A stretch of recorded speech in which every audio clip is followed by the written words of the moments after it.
Hi guys, welcome to my channel. And if God has woken you up this morning, go brush your teeth and wash your face. And if you live in the time zone that I live in, go put your PJs on. Let's have a chat. Okay guys, before we start the video, check your aura at the door. Positive vibes, positive energy only. If you're negative and negativity fuels you, your entry to this video has been denied. Please exit the video now. So let's get into the video. So yesterday, I wanted to get up early and, go to the gym and do all these things. But my body was just tired. And I was like, you know what? I'm going to sleep.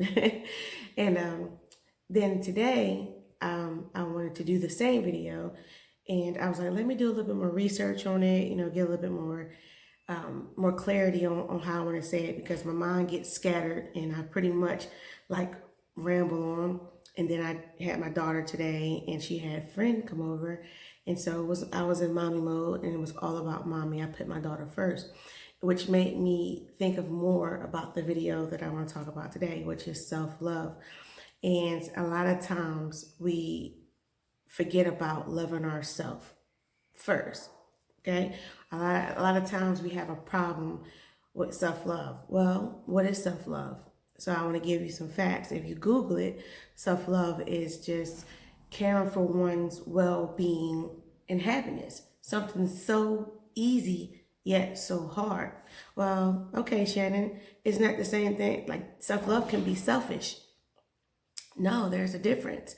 So the difference of self-love is saying, I want to get myself better so my child will never have to ask for help for anyone. I want to put myself in a position to make sure that my family is okay. You know what I mean?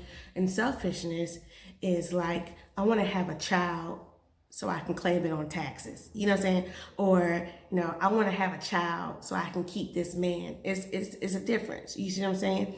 And it's like selfishness is speaking negativity to bring positivity to yourself. Well, okay, Shannon, so what's the difference between self-love and being a narcissist? Well, I've already gave you a definition of what self-love is, and I already gave you a definition of what selfishness is. So a narcissist is the type of person that will say, like, if it wasn't for me, you would be nothing. When God made the world wouldn't be here if God didn't put me in it. You see what I'm saying? So a narcissist lives in a fake reality where they have no type of faults, and they're just, like he said, if the world wouldn't exist if God didn't put me here. They have an entitlement that's not realistic. And so a lot of times, I talk to my friends, I talk to my family, and, a lot of things they would say to me is just like, I feel overwhelmed, I feel this, I feel that. And I always say, well, you need to take care of yourself first. And I say that because you cannot take care of somebody if you don't even know how to take care of yourself. You cannot, it's like being a battery. Okay, when the battery is depleted, it can't power anything now, can it? So what do you do with that battery? You throw the battery out because the battery is no use to you. So it's like when people deal with you, you feel like you're nothing, your value is low because you feel like people have discarded you, but you become no use to them because you don't even know how to power up yourself. You know what I'm saying? Like my husband and my son and stuff, they're gamers and they always have those little, those little Energizer batteries packed in a wall, and they're always ready. You know what I'm saying? So when one dies, they just they'll put the new one in and they have the other ones plugged, charged, ready to go. So they always have some ready. So you have to stay ready so you don't have to get ready. Does that make sense? And so, when it comes to self-love, it's okay, Shannon, well, how do I, what do you think is the best way to do self-love? And to me, before we start the video, disclaimer, I am not a licensed professional. If you need a therapist, please go see a therapist. Learn to handle your needs first. Go see a therapist, go talk to somebody. These are just my opinions. These are things that help me. Okay, so here's some tips on your self-love journey that helped me. And this is by far maybe the toughest one. And that's number one, learning to be alone. It can be the toughest journey that you've ever been through. And most people who are isolated feel like they have no one. And this is the stage where they jump off buildings, they harm themselves, they self-medicate because they cannot cope with being alone with themselves. And that's dangerous. You need to look that person in the mirror whom you may not even know and get to know that person, love that person. It's trying to like love a parent you ain't never seen before, love a absentee father or absentee mother. You have love for them, but you don't really love them. You know what I'm saying? So it's like going on that journey. Well, yeah, Shannon, I love myself all the time. I stay home by myself and watch movies and listen to music. That's not the same.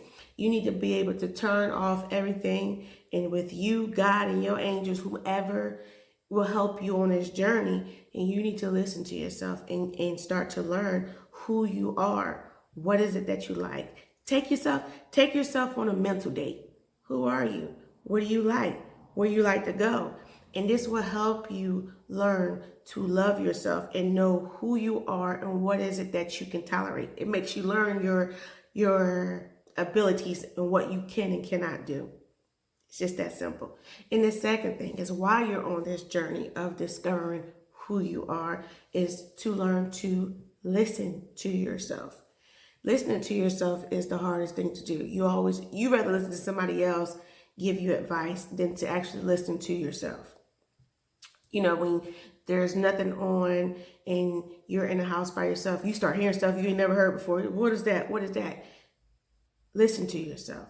You know what I'm saying? And the third thing is learning to trust yourself. God give you so many, he gives you, what's it called? He gives you intuition. That's what it's called.